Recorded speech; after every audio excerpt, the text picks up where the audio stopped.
अस्सलाम वालेकुम नाज़रीन, मेरा नाम मोहसिन नज़ीर और आप देख रहे हैं हमारा यूट्यूब चैनल। पिछले 12 घंटे में जो आम डेवलपमेंट्स हुई हैं उस हवाले से तफसील से बात करते हैं और आने वाले चंद घंटों के अंदर जो आम डेवलपमेंट्स होने जा रही हैं उसके ऊपर भी जो है वो तफसील से बात करते हैं। जाफ़र एक्सप्रेस के हवाले से जनाब कुछ डेवलपमेंट्स हुई हैं। पिछले व्लॉग में ज़ाहिर बात है हम बेसिक इन्फॉर्मेशन थी जो हमने आप तक शेयर की थी, लेकिन अब कुछ मज़ीद डेवलपमेंट्स हुई हैं और उसके ऊपर जो है वो अब थोड़ी सी तफसील से बात करते हैं।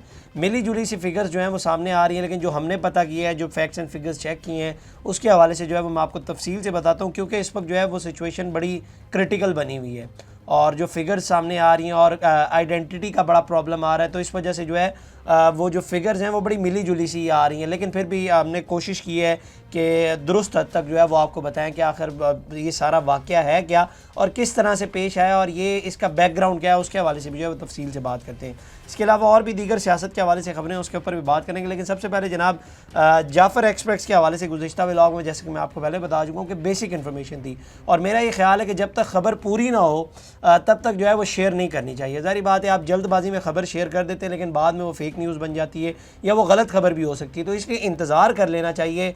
और बतौर सहाफ़त हमें जब हम जर्नलिज़म पढ़ रहे होते हैं तो हमें ये चीज़ बताई जाती है कि ख़बर की जो है वो आपने तस्दीक करनी है, तो मैं इसीलिए वेट करता हूँ और जब खबर कंप्लीट होती है उसके बाद ही जो है वो हम शेयर करते हैं। तो अब तक की जो इन्फॉर्मेशन आ रही है जनाब वो ये है कि जो मुख्तलिफ़ ज़राए से हमने पता की है उसमें यह है कि जी अंदाज़न 440 से 460 लोग पैसेंजर इस ट्रेन के अंदर जो है वो सवार थे।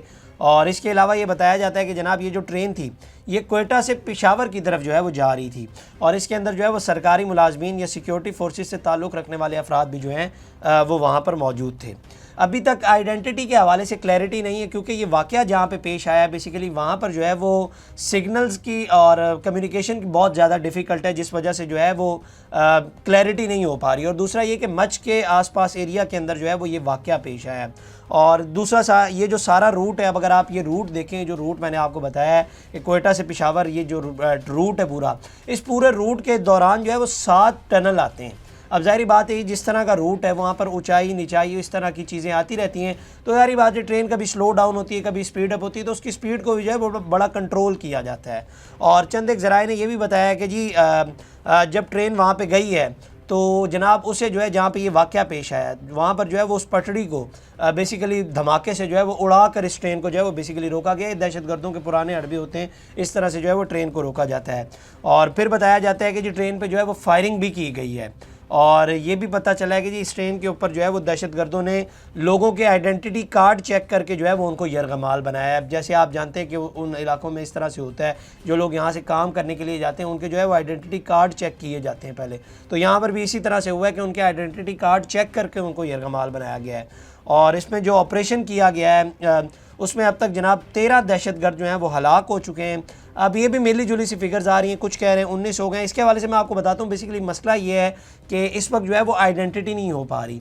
कुछ लाशें वहाँ पर पड़ी हुई हैं लेकिन उनकी अभी जो है वो आइडेंटिटी नहीं हो पा रही कि आया ये जो ट्रेन के अंदर मुसाफिर थे ये वो लोग हैं या दहशतगर्द हैं, क्योंकि उनकी आइडेंटिटी अभी तक नहीं हो पा रही। तो फोर्सेस की जानिब से जो है वो फ़िलहाल 80 मुसाफिर जो है वो उनको रिहा करके एक जो ट्रेन थी रेस्क्यू ट्रेन उसके ज़रिए जो है वो मुंतकिल किया गया और मच स्टेशन के ऊपर जो है वो उनको वहाँ पे पहुँचा दिया गया है। और दूसरी बात यह कि जो एरिया जो बताया जाता है ये ट्रेन गंडा लार और पीरूकंडी इस एरिया से बेसिकली गुजर रही थी जहाँ पे ये जो है वो ये हादसा पेश आया है या ये वाक़या पेश आया है। जिनको यरगमाल बनाया गया उनको जो है वो फिर ज़ाहिर बात है उनको पहाड़ों पर ये लोग जो है वो लेकर चले गए हैं। और अब चंद एक अकाउंट्स के मुताबिक ज़ाहिर बात है ये भी कहा जा रहा है कि बच्चों और औरतों को जो है वो यरगमाल बनाया जा रहा है और उनको जो है वो उनको ढाल बनाया जा रहा है बेसिकली। बल्कि इसके ऊपर तलाल चौधरी साहब कल रात को एक प्रोग्राम में आए हुए थे, वो कह रहे थे कि जनाब हमें बहुत एहतियात बरतनी पड़ रही है क्योंकि हम ऑपरेशन जो है वो सही तरीके से फुल फोर्स के साथ नहीं कर पा रहे, ये लोग औरतों और बच्चों को जो है वो ढाल बना रहे हैं। तो ये तलाल चौधरी साहब ने भी जो है वो कल कंफर्म किया है।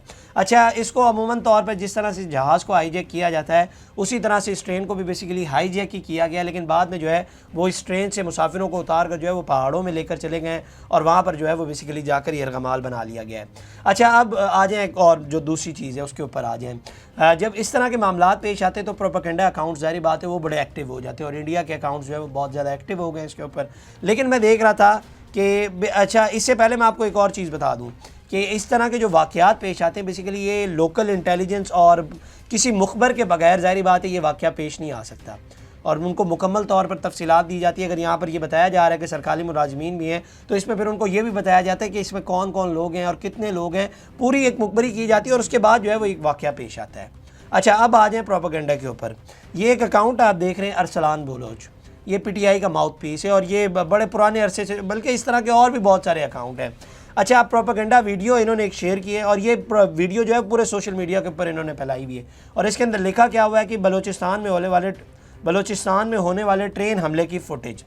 अब मुझे हैरानगी होती है, अब मैं वो लफ्ज़ इस्तेमाल नहीं करना चाह रहा कि इनको शर्म भी नहीं आती कि ये वीडियो, ये जो फुटेज दिखाई जा रही है ये पुरानी है। ये बेसिकली 15 अप्रैल 2022 की फुटेज है और ये एक भारतीय ने इसको बलूचिस्तान का शो करके जो है वो ट्वीट किया हुआ है और ये उन्हीं के प्रोपेगेंडे को जो है वो आगे बढ़ा रहे हैं। मतलब वो तो वहाँ से प्रोपेगेंडा कर ही रहे हैं पाकिस्तान के ख़िलाफ़, लेकिन ये जो है वो उन्हीं के प्रोपेगेंडा को आगे बढ़ा रहे हैं और ये कर इसलिए रहे हैं कि बेसिकली इनको रीच मिल जाए, चंद एक व्यूज़ की खातिर, और कुछ भी नहीं। ये ऐसे जर्नलिस्ट ही होते हैं जो चंद एक व्यूज़ की खातिर जो है वो ये सब कुछ कर रहे हैं। और मुझे हैरानगी होती है कि फिर जब इनके ख़िलाफ़, अब ज़ाहिर बात है पीका एक्ट के ऊपर हमने बात की है, लेकिन जब इनके ख़िलाफ़ पीका का कानून बनाया जाता है या उसके तहत जो है वो कानूनी चाराजोई की जाती है तो फिर यही लोग जो है वो चीखें मारते हैं, देखें हमारे ख़िलाफ़ जो है वो इस तरह से कार्रवाई की जा रही है। लेकिन ये जब इस किस्म की हरकतें करते हैं तो उससे पहले ये सोचते नहीं है कि हमारे ख़िलाफ़ जो है वो इस तरह की कार्रवाई हो सकती है। इसके अलावा अब एक दूसरी साइड पर आ जाए, जब से ये हादसा पेश आया है इंडियन मीडिया जो है वो बगले बजा रहा है बाकायदा तौर पर, और वो क्या इंप्रेशन ये दे रहा है कि जनाब BLA वालों ने जो है वो बड़ा अच्छा काम किया और कमाल कर दिया है। लेकिन इन बेशर्मों को जो है वो ये चीज़ समझ नहीं आ रही कि उस ट्रेन के अंदर जो है वो बच्चे भी हैं, औरतें भी हैं और बूढ़े भी हैं। इनको इस बात की शर्म नहीं आ रही कि उस ट्रेन के अंदर जो है वो बच्चे और औरतें भी हैं और लोग इस वक्त जो है वो सहमे हुए हैं बाकायदा तौर पर और डरे हुए हैं, क्योंकि उनका रास्ता ही वहाँ पर नहीं हो पा रहा और इस वजह से लोगों के अंदर जो है वो एक डर बना हुआ है। और उसके ऊपर से जो है वो ये इस किस्म की, ये PTI के जो प्रोपेगेंडा अकाउंट्स हैं वो इस किस्म की हरकतें कर रहे हैं। और इंडिया वाले, चलें इंडिया वाले तो हमारे मुखालिफ हैं, वो तो प्रोपेगेंडा कर ही रहे हैं, उनकी तो यही पुरानी आदत है, लेकिन आप लोग तो ना करें ना इस तरह की हरकतें। एक और चीज़ जो मैं यहाँ पर कहना चाहूँगा कि PTI के ऑफिशियल अकाउंट से जो है वो इस वाक़े की मज़म्मत की गई है, जो कि अच्छी बात है, बहुत अच्छी बात है, क्योंकि माजी में PTI के ऊपर इस तरह के इल्ज़ामात लगते रहे कि वो जो है वो सिक्योरिटी फोर्सेस जब भी इस तरह का कोई वाक़या पेश आता है तो वो उनके मुखालिफ जाते हैं। लेकिन इस बार जो है वो उन्होंने मज़म्मत की और बहुत अच्छी बात है। लेकिन उन्हीं से जुड़े अकाउंट्स जो है वो इस किस्म के प्रोपेगेंडा कर रहे हैं, ये उन्हीं से जुड़े ही हैं और कोई नहीं है। और अल्टीमेटली जो है वो इसका नुकसान किसको हो रहा है? ये इसका डंट जो है वो पाकिस्तान को ही होगा। लेकिन अल्लाह का शुक्र है कि आज तक जो है वो ना पाकिस्तान को डंट हुआ है और ना आगे होगा। और ये इस किस्म की जो है वो हरकतें माजी में इंडिया ने बहुत सारी की हैं, लेकिन वो उसमें कामयाब नहीं हो सके और इंशाल्लाह हमें उम्मीद है कि इस बार भी नहीं होंगे। इस मौके पर मैं ये जो PTI के अकाउंट्स हैं इनको एक पैगाम देना चाहता हूँ कि इस मौके के ऊपर जो है वो हमें इकट्ठे होने की ज़रूरत है। हमारे मुल्क के बच्चों, हमारे मुल्क की औरतों और हमारे मुल्क के बुज़ुर्गों को जो है वो यरगमाल बनाया गया। हमें तो चाहिए कि हम इकट्ठे हो जाएँ। आप उल्टा जो है वो जहाँ पे इंडिया प्रोपेगेंडा कर रहा है आप उन्हीं का साथ दे रहे हैं। अभी तक की इतलात के मुताबिक जहाँ पे ये वाक़या पेश आया वहाँ पर लाशें पड़ी हुई हैं, ये नहीं कि वहाँ पे लाशें नहीं पड़ी हुई, लेकिन आइडेंटिफिकेशन नहीं हो पा रही कि ये दहशतगर्द हैं कि आया ये मुसाफिर हैं। इस हवाले से जो है वो आइडेंटिफिकेशन नहीं हो पा रही। जैसा कि मैंने पहले आपको बताया कि 13 दहशतगर्द, कुछ चैनल्स कह रहे हैं, कुछ कह रहे हैं कि 19 दहशतगर्द जो हैं वो हलाक हुए हैं। अलबत्ता इसके ऊपर वॉइस ऑफ अमेरिका ने खबर दी और उन्होंने कहा है कि जनाब BLA के तर्जुमान जुनैद बलोच का दावा सामने आया है, जिसमें उनका दावा है कि जाफ़र एक्सप्रेस और यरगमालों पर उनका भी मुकम्मल कंट्रोल है और 214 अफराद उनकी तहवील के अंदर है। इसके अलावा सदर और वज़ीर आज़म की जाफ़र एक्सप्रेस पर दहशतगर्दों के हमले की जो है वो उन्होंने शदीद अल्फाज में मज़म्मत की है। तो ये जनाब अब तक की डेवलपमेंट्स थी। अच्छा, ये ज़ाहिर बात है जब तक आप व्लॉग देख रहे होंगे तब तक शायद सूरत हाल बदल जाए या इसमें कुछ मज़ीद डेवलपमेंट्स हो जाए, लेकिन जब तक हम ये वीडियो रिकॉर्ड कर रहे हैं ये इस वक्त की ताज़ा तरीन सूरत हाल है जो हमने आपको बताई है। इसके अलावा जनाब FIA साइबर क्राइम ने सोशल मीडिया पर पाक फ़ौज इदारों और सियासी शख्सियात के ख़िलाफ़ तौहीन आमेज़ पोस्टें लगाने पर कार्रवाई करते हुए 7 अफराद के खिलाफ 2 मुकदमात दर्ज कर लिए हैं।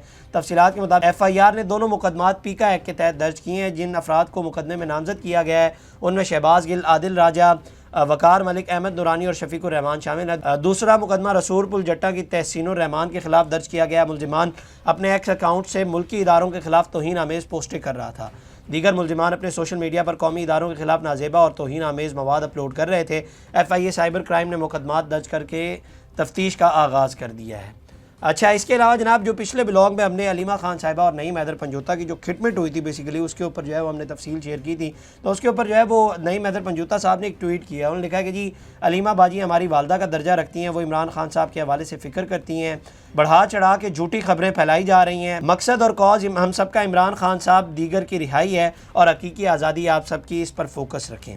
तो ये बेसिकली पीटीआई के लिए एक गुड ऑप्टिक्स तो नहीं है कि हलीमा खान साहिबा जो कि इमरान खान साहब की बहन है और उनके एक पीटीआई के रहनुमा आपस में जो है वो लड़ रहे हैं। अब जाहिर बात है वो डैमेज कंट्रोल करने की नईम हैदर पंजूता साहब ने कोशिश की, अलबत्ता इसकी पूरी फुटेज जो है वो सामने आ गई है। इसके अलावा जनाब शेर अफजल मरवत साहब, उन्होंने एक नया पिंडोरा बॉक्स खोल दिया है। उन्होंने कहा है हलीमा खान साहिबा के हवाले से उन्होंने गुफ्तगू की है।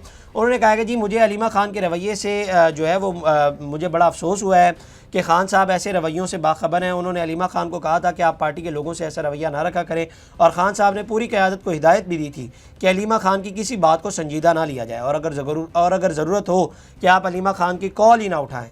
तो मैंने तो जो है वो इसीलिए उनको ब्लॉक कर दिया है। मेरा ख्याल है कि उन्होंने भी फिर इनको ब्लॉक ही किया होगा, जारी बात है इन्होंने जो किया हुआ है। इसके अलावा उन्होंने कहा कि पूरी पाकिस्तान तहरीक इंसाफ को पता है कि हलीमा खान का पार्टी मामलात से कुछ लेना देना नहीं है और ये बात इमरान खान ने एक दिन जेल में दौरान समात 20-25 रहनुमाओं की मौजूदगी में जो है वो उन्होंने, जब हम लोग मौजूद थे जिसमें बैरिस्टर गौहर, अली मोहम्मद खान, आमिर डोगर ये सब लोग मौजूद थे और उनकी मौजूदगी में जो है इमरान खान साहब ने जो है वो ये बात की थी। तो ये जो है वो शेर अफजल मरवत साहब ने हलीमा खान साहिबा के हवाले से बात की है। उन्होंने तो इवन कि इतना भी कह दिया कि जनाब हलीमा खान साहिबा की जो है वो आप कॉल भी ना उठाया करें, इमरान खान साहब को कोट करते हुए, और ख़ुद साथ साथ ये भी कह दिया कि जनाब मैंने तो जो है वो उन्होंने उनको ब्लॉक किया हुआ है। खैर अब ये खिटमिट तो ये पाकिस्तान तहरीक इंसाफ के अंदर ना ख़त्म होने वाली लड़ाइयों का सिलसिला जो है वो अभी भी जारी है और ये आपस में ही लड़ लें, किसी दूसरे के साथ या अपनी मुखालिफ जमात के साथ इन्होंने क्या लड़ना है, या आपस में ही अपनी लड़ाइयाँ अगर हल कर लें तो मेरा ख्याल है कि पीटीआई वैसे ही ठीक हो जाएगी। लेकिन इनकी आपसी लड़ाइयाँ ही ख़त्म नहीं हो रही। तो खैर देखते हैं अभी आगे चल के मज़ीद क्या डेवलपमेंट्स होती हैं। तो ये जनाब अब तक की डेवलपमेंट्स थी। अगली वीडियो में आपसे दोबारा मुलाकात करेंगे, अल्लाह ने की बात। इस तरह की और वीडियोस देखने के लिए सब्सक्राइब कीजिए हमारा चैनल और देखते रहिए PSPKG न्यूज़।